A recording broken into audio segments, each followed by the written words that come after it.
Good evening, everyone. It's wonderful to have you here and to have others joining us by live stream.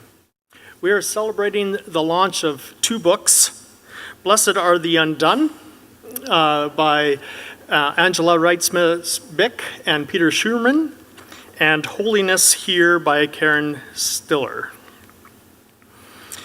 We are grateful that Angela and Karen are here tonight, together with Patricia Patty, who will serve as this evening's host. My name is Arlen. I am the director of Common Word, a national Anabaptist bookstore and library jointly operated by Mennonite Church Canada and Canadian Mennonite University, where it's possible to buy, to borrow, or to access resources online. And it's our privilege to be hosting tonight's conversation. We are truly a beneficiary of the Canadian Christian Communicators Association meetings this week in Winnipeg, which have brought our guests from out of province here tonight. I invite us to begin by acknowledging that we here in Winnipeg live as treaty people in the territories of the Anishinaabe, Cree, Dakota, Dene, Oji-Cree, and Métis nations. We gather in Treaty 1 territory, benefit daily from Treaty 3 water and Treaty 5 hydroelectricity. Those of you on live stream may be joining us from other sacred lands. And we make this acknowledgement in respect for our host peoples who have and continue to love and care for this land. We're grateful for a growing circle of relationships between Indigenous and settler communities, and hopeful because greater commitments and deeper understandings are being made to foster reconciliation. May it be so. A couple of quick notes before I invite Patricia forward. For those participating online, I invite you to send a chat message with your name and general location so we have a sense of who is joining us. This conversation is being recorded and will be kept online at Common Word for future viewers. During the authors' presentations and question and answer dialogue that will happen up front, there will also be opportunity for you to ask your questions or comments. And please do so. And those online may submit questions via the chat function again, and I will try to monitor that. After the formal part of this presentation, the books will be available to purchase in person at Common Word or online at commonword.ca. And I will include links to the books in the chat so you have direct access to those. Angela and Karen will be at the table over there to greet you and to sign your copies. We're in for a good conversation. Welcome, and welcome, Patricia. Thank you.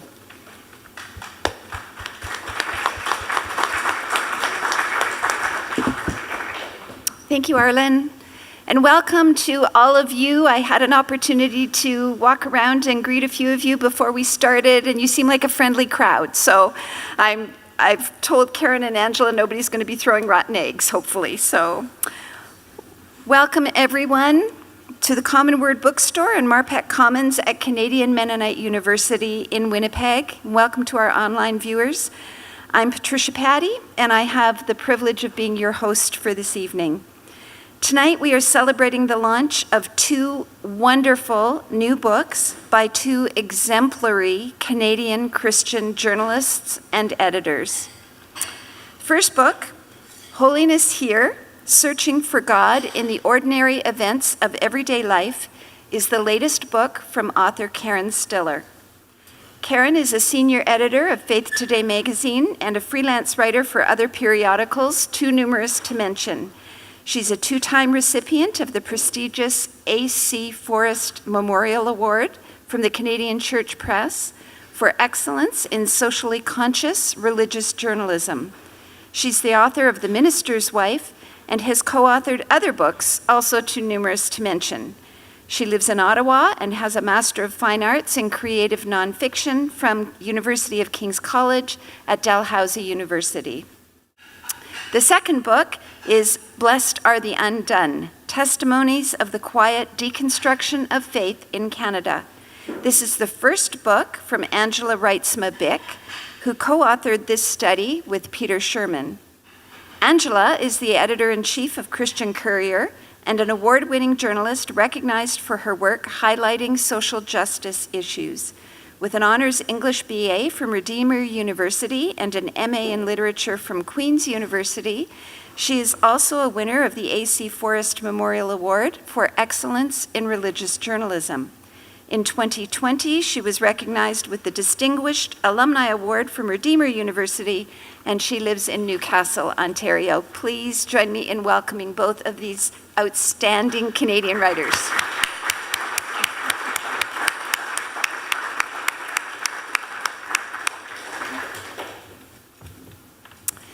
So before we get started, I have prepared a number of questions we're going to start with Karen and Angela together, and then we're going to take turns. But I would just encourage you, if you have questions, please make your way. We lost the microphone that was on the center aisle. Is there another option for that? Okay, we'll need to use this one. Okay, all right. So what we'll do then is we'll save the audience questions for the last 15 minutes. Arlen's going to give me a signal when we're down to the last 15, and so you can be thinking about what you'd like to ask the authors. So to start, Karen and Angela, why a book on this topic now? I was camping with my extended family about a year into this project, and my nephew, who's 6, said, I like to deconstruct my s'mores. And I said, really, what do you mean by that? And all my own kids started laughing because they're like, are you going to interview the 6-year-old about what he means? But I think the term is everywhere, but nobody can agree what it means. So that's one reason why we wanted to start researching it. A lot of the books on deconstruction are memoirs. And after Peter and I applied for research ethics approval in order to interview other people, I realized why they're mostly memoirs. It took 8 months to get that approval. And it's very easy to tell your own story. It's harder to tell somebody else's story. But it's just a word a lot of people are using. And so it fits the times, it fits what people are going through, and it is mostly that focus on the individual. We wanted to look at that, but also look at it at the institutional level and see what things needed to be deconstructed on a broader scale. Thanks, Angela. Thank you. My book, Holiness here, has its roots in a church service where one of the pastors prayed a prayer, give us grace, God, to lead a holy life. And I immediately found myself wondering, what does that mean? And what does it mean for me? And what does it mean for my friends? And I think it's like you probably use this term, an evergreen topic. I mean, and it kind of never goes out of style. I think the search for holiness, which was actually my original title, Searching for Holiness, because I think we want our faith to make a difference in our lives, and we want our faith to perhaps change us, especially over the long journey. And so those were the questions I began with. So I think I hope it's somewhat timeless. Yeah. Okay. Thanks, Karen. Now, Angela, this is your first book, and Karen, you've published many. I'm curious about the most significant learning for each of you as you look back over the length of this project from inception to today. I think one thing I didn't expect to learn a lot about was I had a crash course in the dynamics of sexual abuse within church communities, and throughout that I was able to be thankful that that's not part of my own personal story, but still learn a lot. It still has affected people that I love dearly, and I learned a lot about the dynamics that protect perpetrators instead of victims, and so that's inspired me to fight for justice. And maybe another book in there, Angela? That was a great answer, and mine's going to pale in comparison.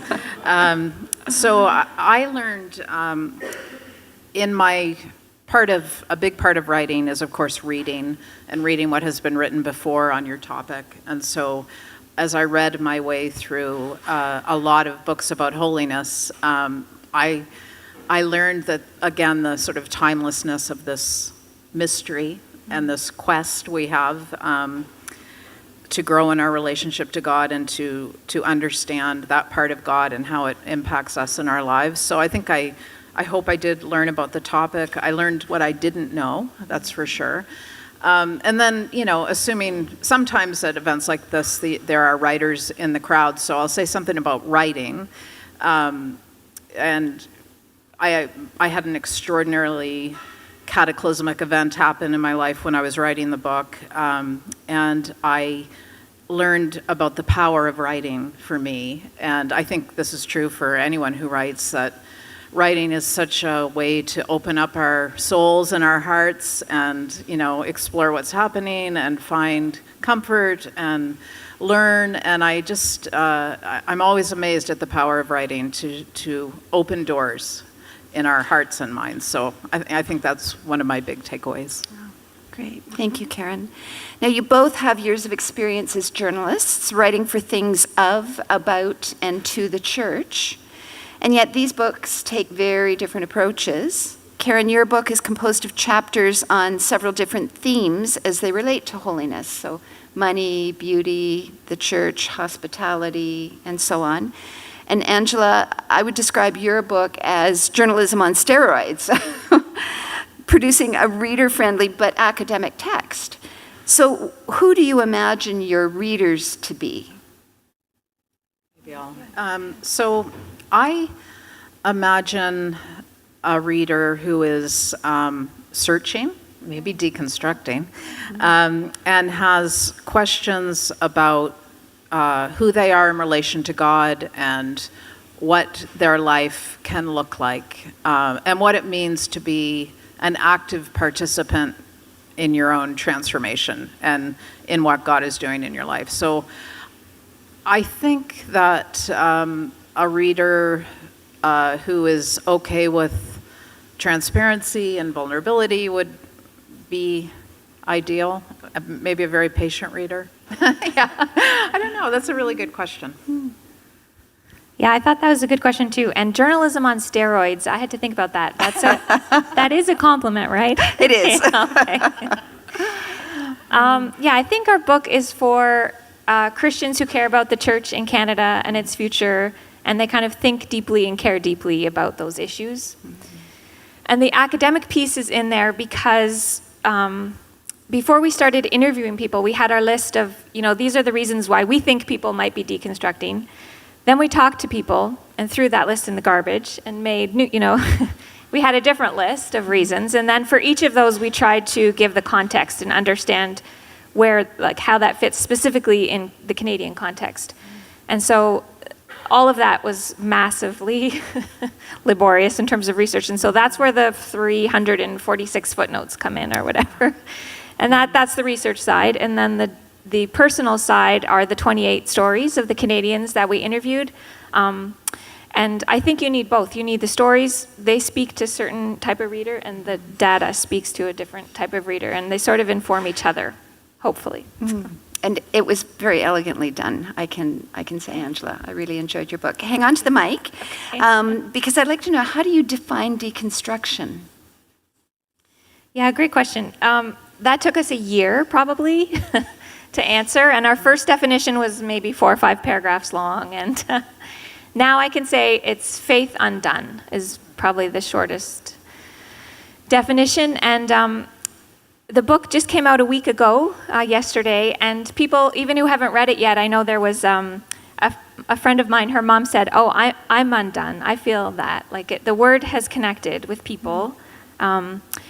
And we chose it because of these other phrases that are used, especially if you think about the Statistics Canada questionnaire that says, what religion are you? And so we have the dones and the nuns, and now we're adding to that the undones. And so some people can dismiss deconstruction and say it's just a trend, or those people were never serious about church to begin with, but that doesn't fit the people's experience that we interviewed. They're deeply invested in church in different ways, and so the process of leaving or having questions or having their faith come undone in different ways is not small or insignificant. It's very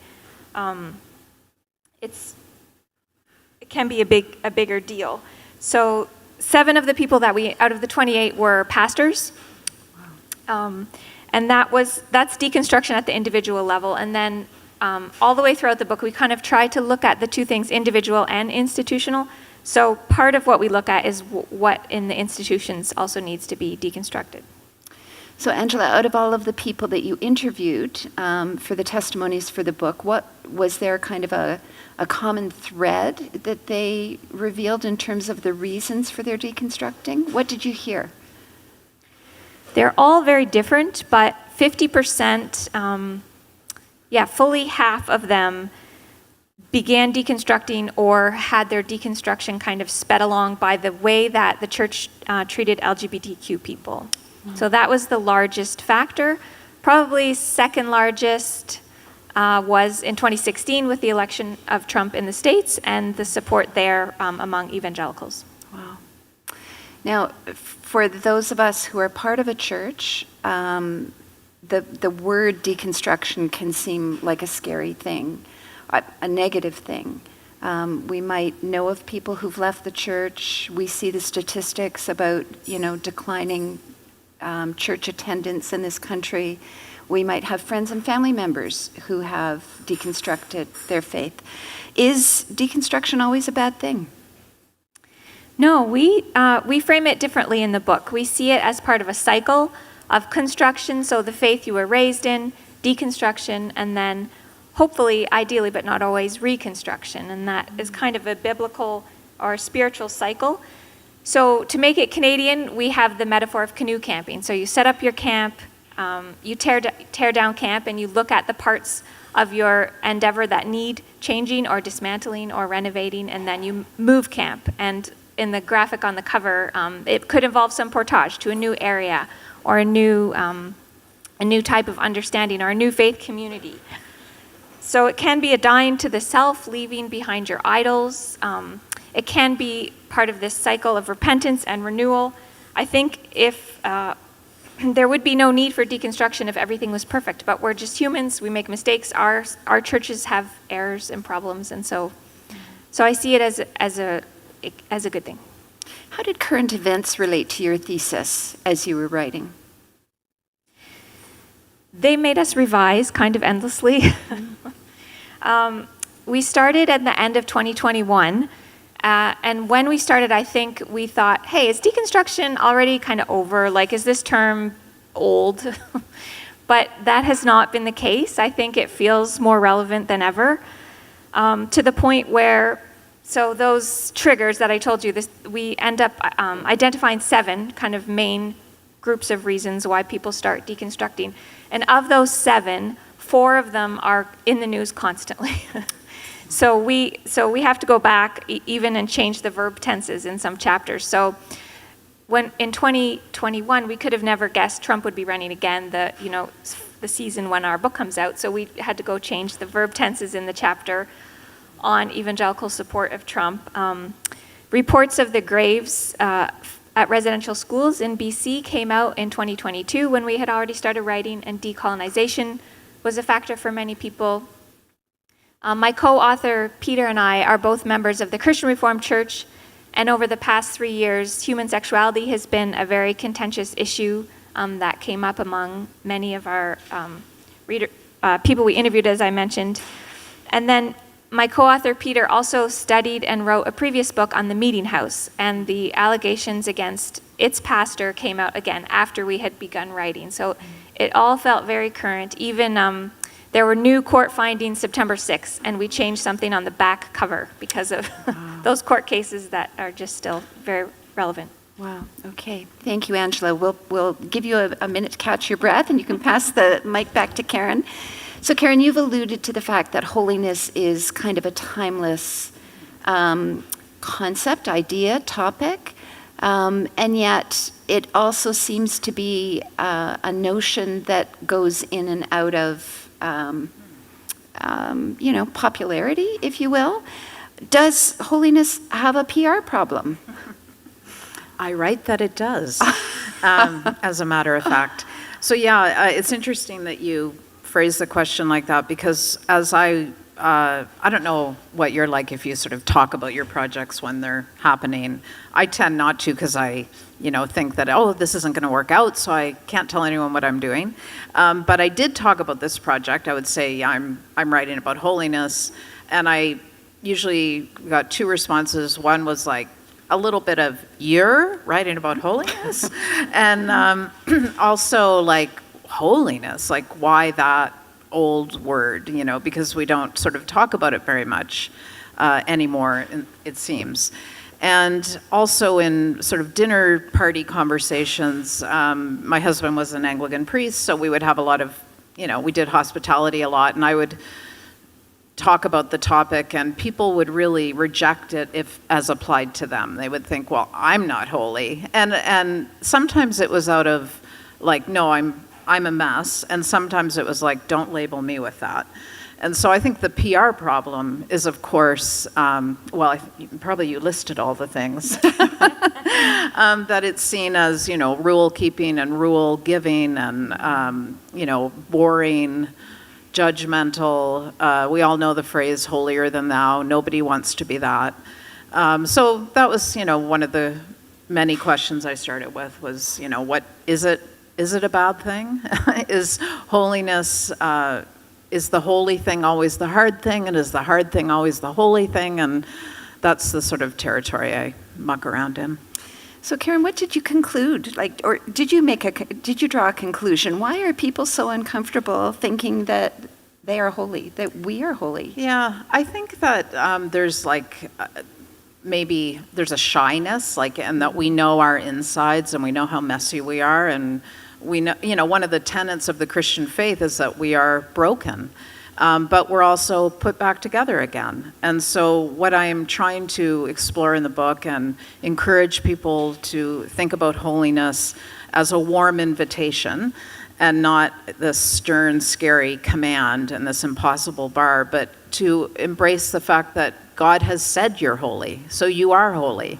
And what does that mean for our lives? And it can mean being courageous in love and being courageous in generosity and thinking about how we live our daily lives. And also, and this is probably, unpopular, doing things that we don't want to do. Because in my experience, if I waited until I wanted to love my neighbor in a practical way, if I waited till all the feelings were there, I would do very little. And so as I operate out of an act of the will, let's say, I recognize, my internally, my perennial mess on the inside, and I deal with that. And I maybe ask for forgiveness for that, and I do the hard, holy thing anyway. And that usually, almost always ends up being a good thing. So it's pretty simple in a way. Mm. Can you unpack for us just a little bit more, Karen, about what holiness means in regards to our relationships with other people? Yeah. I mean, as I thought about this topic and sort of, dug into scripture, and there is an element of putting others first that feels almost inevitably part of a holy life. And interestingly, that's part of really, I think, most religious traditions around the world is the path of sacrifice. That's just sort of part of the spiritual walk. And so I think in our relationship with other people, we can be curious about our reluctance to do that, and also our desire to do that. So one thing that happened, I had a wonderful Roman Catholic female editor that I just loved working with, and as you send in a draft, and then we talked about all the revision work, and she asked me to consider sort of tempering that message for women in particular, women readers who might feel like, oh, I'm always putting other people first. So that was an interesting challenge to me, and so I went back and did that thinking and did that work, and that there's a time when you get to be first because other people are putting you first, and that sometimes we need to, say what we need to, and that's not unholy. And back to the question I posed about, is the holy thing always the hard thing? I have a chapter on beauty, and the book is dedicated to my 3 children because we grow through love too, and beautiful things, and art, and music, and the love of our spouses and the love of our children. That holiness happens there too. We don't just grow through the hard stuff, which I think we have that idea that the holy life is like grueling, and it's also joyful. This is a beautiful world, and it's beautiful to be here with you, and it's beautiful to create, and we get to participate in those beautiful things, and that's also holy. So I have gone romping down a rabbit trail. No, it was a wonderful rabbit trail. It's lovely to think about the beauty in the world and the joys and the goodness that it is to be here. So, Karen, let's draw these 2 books together in a sneaky way. Can you be holy and deconstruct your faith at the same time? Absolutely. Wouldn't you be mad if I said no? Then I would say you used the word deconstruct once. I found it. Yeah, I think I did. No, I think that searching for answers, searching for God, that is a holy work. That is what we do, and our faith is not static, and big things happen in our lives. Like I mentioned, that my book writing process was difficult, and that's because my husband died very unexpectedly. And I had to do the work of going back through, I had to decide that I wanted to continue with the publication of this book. He's always been a big part of my work and my writing. And I had to go back and say, do I still believe this? Can I still say this? And, I realized that I thought some, weird things I never would have thought I believed. I thought we were safer in the world than we were. I'm still surprised by what happened to our lives. So big things create big questions, and we have to make room for that. And I was thinking about how we are with people who are deconstructing, and people who are working through tragedy and so on, and suffering, or big horrible things. And those things teach us things. And we need to listen to the people who are in the midst of that big work of searching, because they have something important to share with us. So absolutely, I think our faith becomes more ours, and our relationship with God becomes more genuine as we are really honest. And I think that's an important part of what you're talking about, Angela.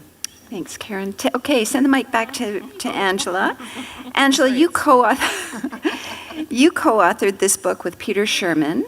What was the writing process like with 2 authors? And why isn't Peter here tonight?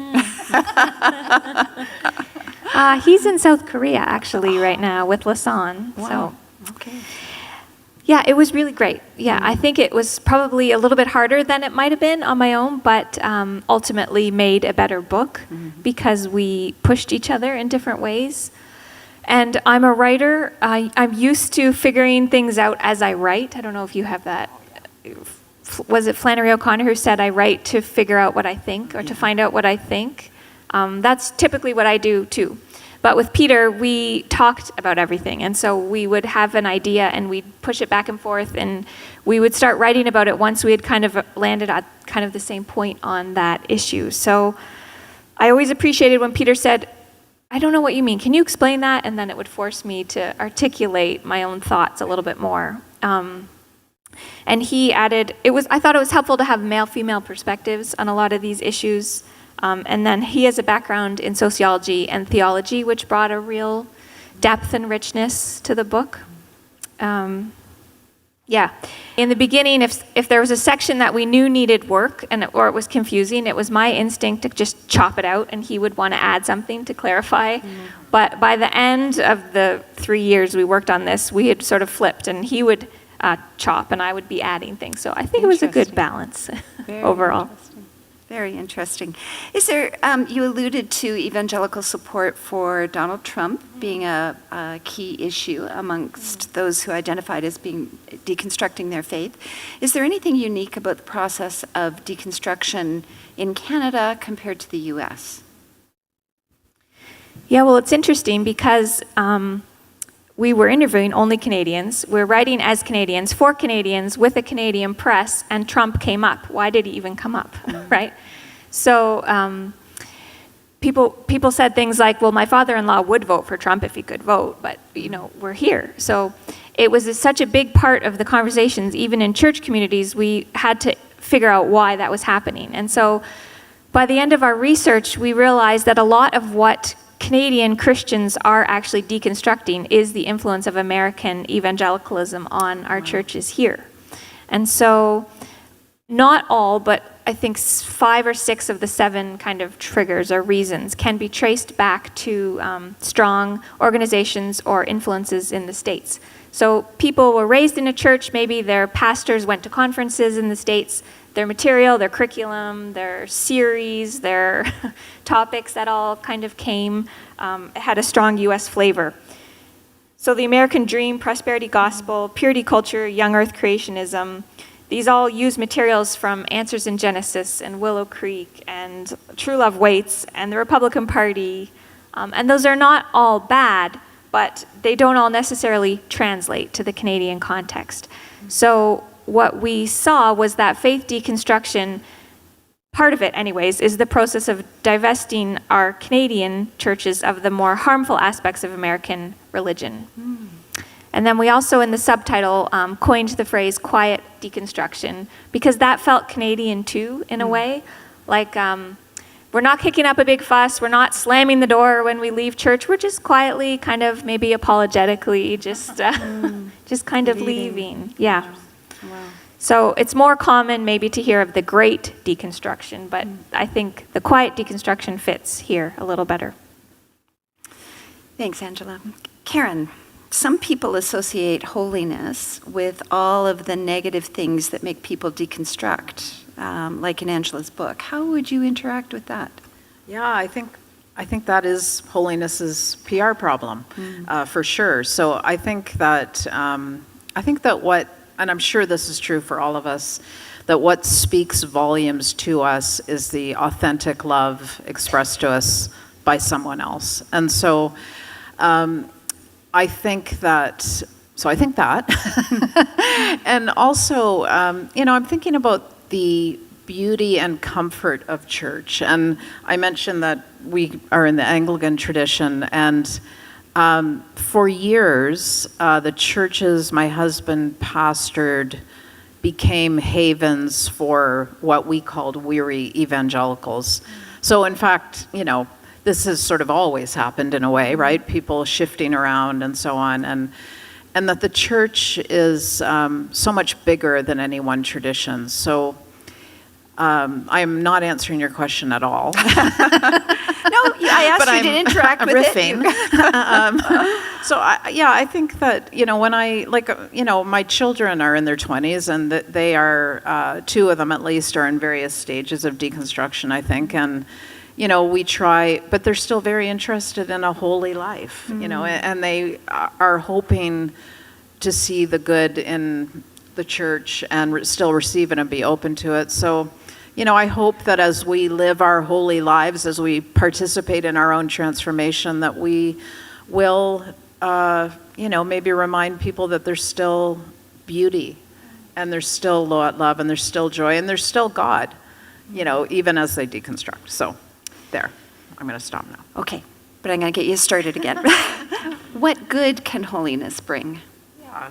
Oh, so much. I think of, again, in, my life as a minister's wife, it was really like, even though I found it hard in many times, it was also like a privileged perspective to see people's lives change and to see how faith actively lived out, and people open to faith and open to God's love are changed. And, forgiving hard things, that's like, to me, that's a miracle. When we can forgive really hard, awful things that have happened to us, and when we find healing, when we believe and accept our own belovedness, that changes how we live in the world. And that's so much a part of accepting our holiness and living out of it. And so I think, that's what changes the world, like loving our neighbors as ourselves, working for justice, worshiping God and finding contentment and peace and comfort and forgiveness and all of those things. Holiness should only bring good things. I really believe that. Karen, if people sitting here tonight listening, and if you're like me, before hearing about Karen's book or reading Karen's book, I really didn't think about holiness a whole lot, especially not in terms of myself. What would be one piece of advice or suggestion for how we could embrace our holiness just a little bit more every day? I think being curious is a really powerful tool, and also using our imagination. And I've really, in this season of sorrow I've been really relying on both of those things. So I'm going to connect that with a holy life. Being curious about what is possible, and using our imagination to imagine good things happening, and that life can be, good again, and life can be beautiful. And so I would urge you to look for those opportunities to stretch a bit in your Christian life, to love that hard person, to, during communion, my husband always did this annoying thing where he would say, like, before you come up, if there's someone you need to forgive, go out and call them. Just get up and go call them and make peace. And it wasn't like a requirement, it was an invitation. But it takes an effort. But in that effort, really great things happen, and we grow. Like, there's no habit that any of us have that we did not have to put a little effort into. So I would say don't shy away from that decision to take some risks in that. When you think of yourself as holy, and then go do holy stuff. There's lots to do. How can church be a part of that for us? How can church as a weekly activity contribute to an awareness of all that holiness can bring to us? Yeah. Well, in The Minister's Wife, I write about going to church and leaving with even more to ask for forgiveness for, because, people are so annoying, and we bug each other, and we rub up against each other. And in Holiness here, I think I write something about, like, we're in church with people we would not go bowling with, or like we're a bunch of weirdos. I have to say, I was part of a book circle that read Karen's book aloud, and just last week we got to the page where she says, "I am annoying, you are annoying," and that was a lot of fun to read out loud. Good. That's fun. So I think church rubs us up against each other. It is like a place where, of course, we learn about holiness. We are encouraged in our holiness. We understand we're not alone. We engage in the act of worship, which, hopefully sort of takes us outside of ourselves and pull our heads out of our belly buttons. And that's a good thing. And I don't particularly want to go to church most Sundays, and rarely do I regret going if I go. And usually something good happens, or I'm pulled or stretched. So I think ideally it's a quiet reminder time that we are invited into this adventurous life of love. Yeah. I love that. Thanks, Karen. Angela, we're going to ask you for one piece of advice for someone who might be going through deconstruction. I would say you are not alone. Keep asking questions. The church makes mistakes, but God is still faithful. And how can churches support members who might be deconstructing? I have to give credit to Peter for this phrase. He said, apologies, not apologetics. So it's tempting to be kind of defensive and say, well, look at all the good things church does. And it does, that's true. But there's a time for just listening to people's stories and accepting them. And remembering that wrestling with God is biblical. It's possible also to just live and serve God alongside somebody you don't agree with, somebody who's deconstructing. Maybe you're not. Just trust that God will preserve the church as he always has. And this is the reason why I really needed notes for this quote. Miroslav Volf, I just love this quote, so I had to read it to you. He says, "The right question is not how to achieve final reconciliation, which is not possible on this side of heaven, but rather what resources do believers need to live in peace in that absence of final reconciliation." So I think if you answer that question, you'll work toward how to live with someone who's deconstructing. Maybe forgiveness, grace, mercy, all those. Thanks, Angela. So Karen, I've already mentioned, and you're aware of the book circle that I'm a part of. I loved the experience of reading your book out loud with other people. On the first night together before starting the book, several people remarked that we won't be holy until we get to heaven. And one of the things I've heard voiced from several of the other members as we've gone on is that you've given them a new way to think about holiness. That because of reading your book, they are now looking for holiness and for opportunities to be more holy in their everyday lives. How do you feel when you hear that? Oh, I warm and gushy. I'm so thankful. And it, like as a writer, I don't know how you feel, but it sort of freaks me out to think about people reading it out loud. They'll see all the gaps and the misses, but anyway, I feel so encouraged by that. I absolutely love that, and I just feel really thankful that, that's such a beautiful thing about books, right? There's that C.S. Lewis quote, "We read to know we're not alone," and I think we write for the same reasons, right? So it's such a beautiful friendship. So I'm very grateful. Okay, we have 2 more questions for both authors, and then we're going to open it to the floor and pass the mic around. So, Angela and Karen, every project has its highs and lows. What has brought you the greatest joy in the journey of bringing this book to the world, and what's been the hardest thing?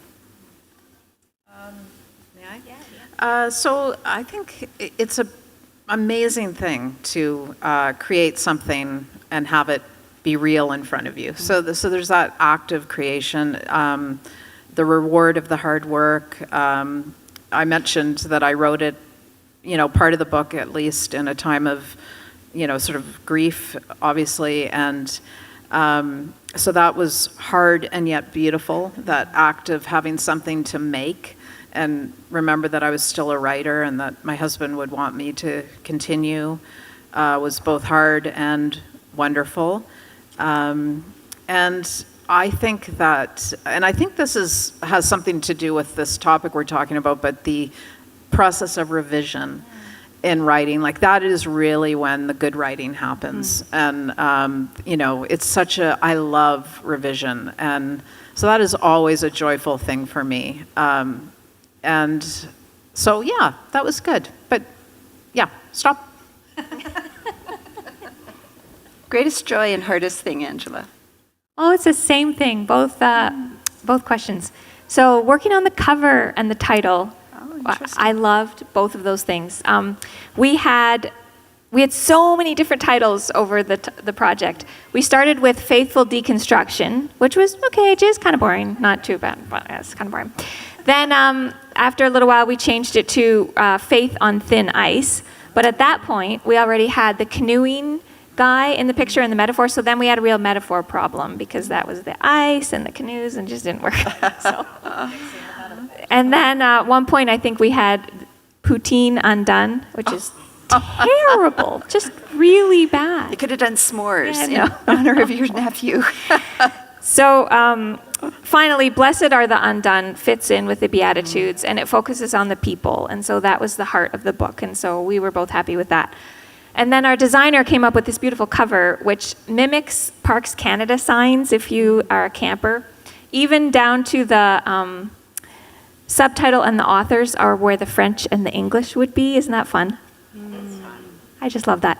And if there's any Mennonites here, you might also recognize the layout, copies, not copies, but is kind of an echo of another familiar book. Maybe?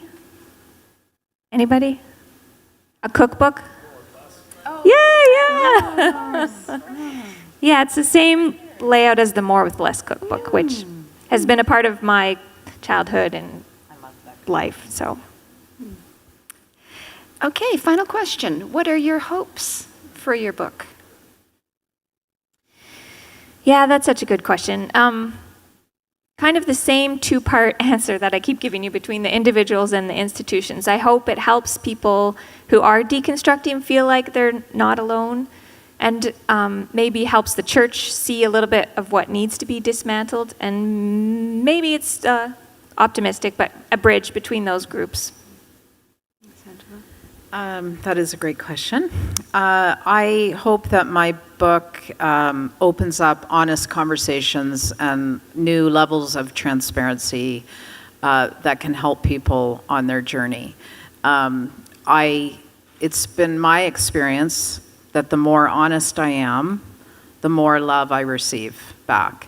And I think when we sort of turn on the light in the room, other people are grateful. And I wrote a very honest book about holiness, and it helps us to share our souls with each other. And so I hope that, if a little of that could happen.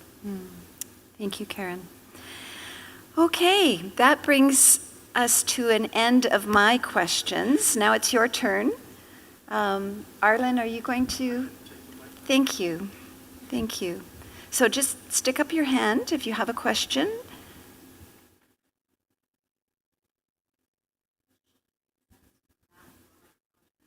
Oh, good idea. If we could. My name is Randy. I'm a retired professor from Providence. And thank you very much for your presentation. I've been doing a little bit of work in my retirement myself and interviewing graduates of Bible college that have graduated at least 20, 30, 40, 50 years. And I've interviewed about 70, 80 graduates. And one of the things that I've observed, and I have a question here to see if it sort of matches with what you're doing, in particular with those former students that graduated 20 years ago, between 20 and 30. They are largely, there's a lot of deconstruction going on. They are largely deconstructing boomer faith. My generation. I'm a boomer. And they're raising all those same questions that you were raising. Those that have graduated 50 years ago or so and are retired or hanging on, or they might be involved in ministry, they're kind of settled in their faith. But those in that 20, 30, even going into the, they're really, so they're asking themselves, can I stay faithful, to the faith that I received from, I'm a teacher, boomer generation. Can I stay faithful to, if there are pastors or ministers in one form or another, can I stay faithful to the claims of my denomination and still keep a job? And those are real questions that they're wrestling with. There is a strong deconstructing. Have you found that to be, in part, they're deeply entrenched in their faith? Mm-hmm. They're deeply entrenched in their faith. Mm-hmm. But they're wondering, can I continue with the faith that I received from a different generation? And what would it look like when I'm gone? And by the looks of the many boomers in this room, they're all gone. It'll be a different church. So you're asking if that matches our research? Yeah, I think it does, for sure. We had to put parameters on the people we interviewed just so that we had so it was sort of more manageable. So we did put kind of a time frame on it. People had to be recently deconstructed within the last 3 to 5 years. So it couldn't be, I did that in college in the 90s. It had to be part of just this decade. Otherwise, we already covered so much ground as it was. So those were our limits. But what you're describing still fits, and I think it's really true. And it is sort of, everybody's asking these questions. Yeah.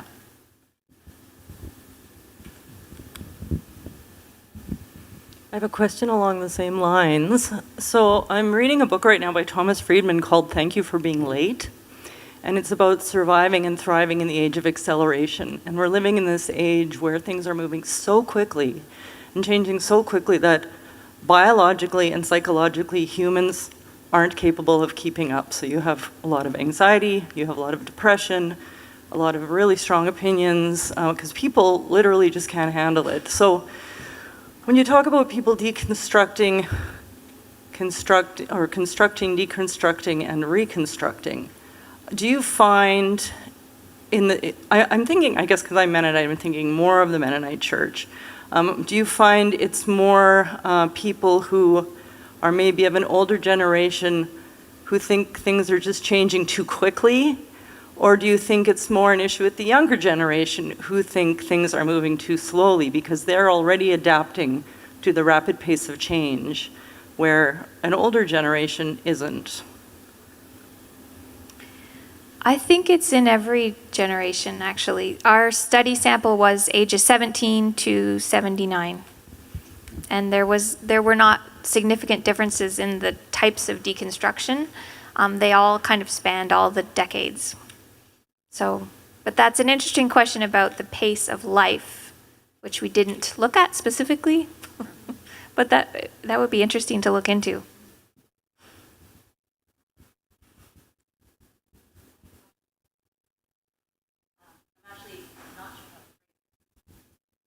I was startled by the statistic that you brought up from your research on how many people were considering deconstruction or were undergoing that questioning based on or influenced by the church's treatment of LGBTQ people. What was the statistic again? And does that fit in with the question about the pace of life and the pace of change? Why do you think it is that it's such an issue now? It was 50%. So is that a factor? Yeah, it is. Yeah. I'd have to think more about that. That's a really good question. How do you think the church is reacting? Clearly, this is something. Well, another way to put the same question might be that churches change at a glacial pace, right?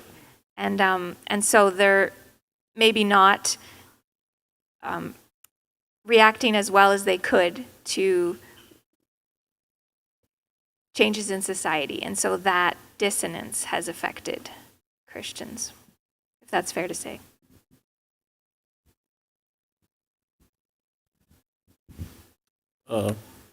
The comment or the information that I have about people leaving church, which is part of that deconstruction process, people in Canada seem to be leaving at a more rapid rate than in the U.S.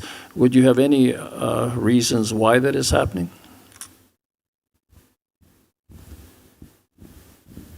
I think it's kind of a myth that Canada used to be a Christian nation. I think our numbers were higher in the 70s and 80s. You would know these statistics too, but maybe something like 65% of Canadians would check the survey that they are religious, and now it's 11%. So it is dramatically down. The factors, we didn't look into that, but I can kind of guess. We're more spread out. We're more isolated, and there's huge geographic differences too from coast to coast. So, guys have any other insights into that? Well, I was thinking about how we talk about secularization, and that Canada is usually, I think we say it's like 20 years ahead of the US. And and I was thinking about American Christian culture too, being so much stronger, I guess you could say that, or pervasive or whatever. So yeah, I don't know. It is a good question. Yeah. Could part of it be the PR issue? Or most people, would they be more likely to tick spiritual than religious? You mean in Canada? I wonder. Could be. Likely. Yeah. One thing that our book is trying to do is to add to the grammar around religion. So I think our vocabulary is kind of thin. Like we just say, you're in or you're out.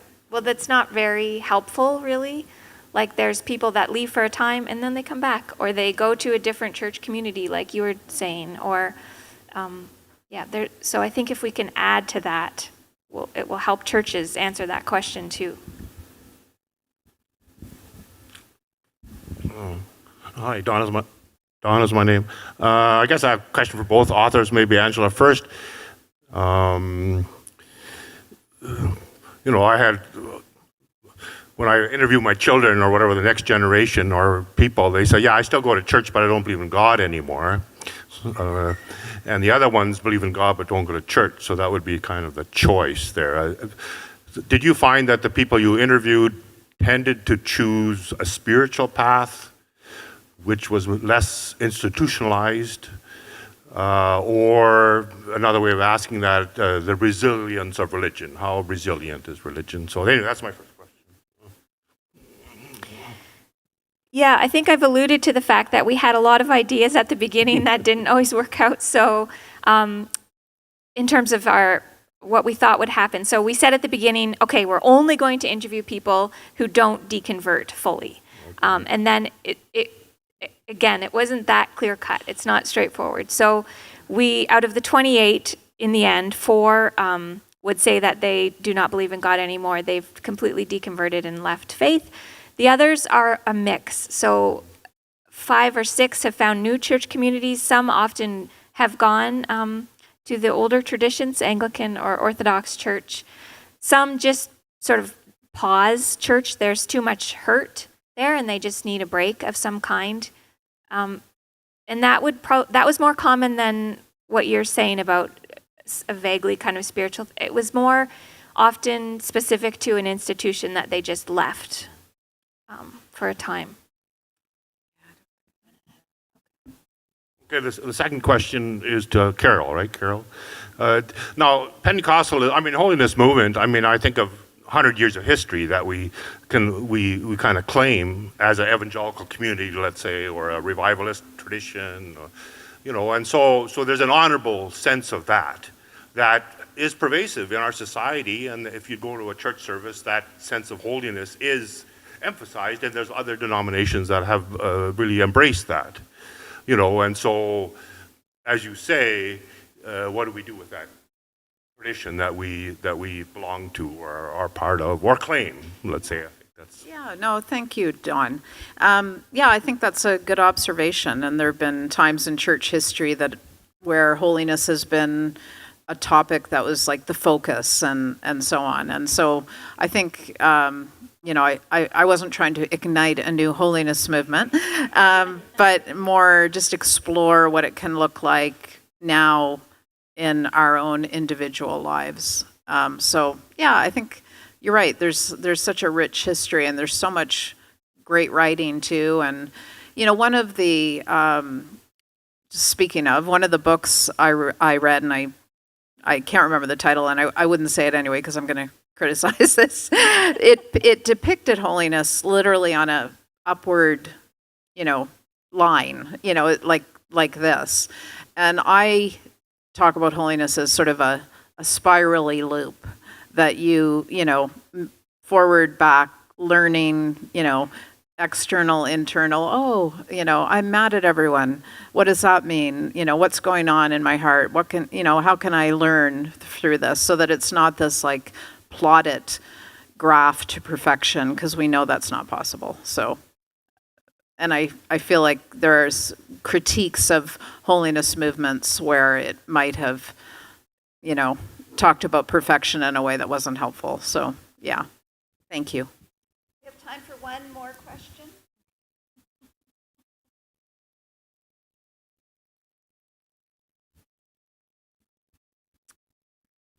Yeah. Is a fear of, say, losing community or a social network, friends, a factor in the deconstruction process? Yeah, for sure.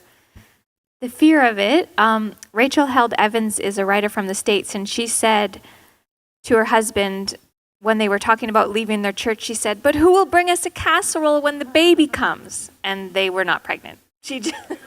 She was just imagining. We were thrilled to have you here. You were a wonderful, attentive audience. On behalf of Karen and Angela, I'd like to thank the wonderful John Longhurst. John, you need to stand up. John is truly, he's a writer's writer. In addition to being the faith reporter for the Winnipeg Free Press, he he works hard to build up Canadian writers, and he uses his column, his own platform to draw audiences to events like this. And John, we are grateful. Thank you.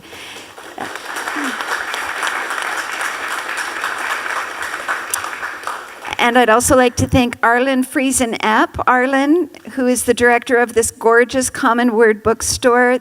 John and Arlen together made tonight possible. And also the tech team who got our mics working and helped to get this live streamed. So thank you all, and thank you for joining us on live stream. I'm going to pass the mic to Arlen. Thank you. What a rich evening. I think we've just kind of scratched the surface, though. We have to read the books and they need to engage. No, it was a very good window into both your topics, which do dovetail in so many different ways. And that was quite evident. So a strong appreciation for both of you and for Patricia. Thank you. And yes.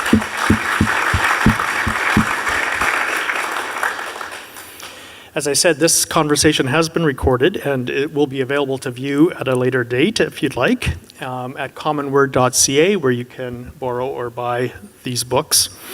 And I will open the store momentarily just after we close. May journeys of faith deconstruction, in all their uncertainty and struggle, birth a critical realism, and ultimately a genuine hope. Or to use your book's metaphor, a chance to break camp and portage to a new lake. And in that journey, whatever form it takes, and as it ebbs and flows in each of our lives, may we be opened to the mystery of holiness in our own lives, in our relationships, to live and love perhaps differently than we did before. Because what we believe does change how we act. And so may the beauty of transformation emerge for each of us and for the people we love. May that be so. Good night. I wish you all health and safety, and thank you very much for coming and for participating.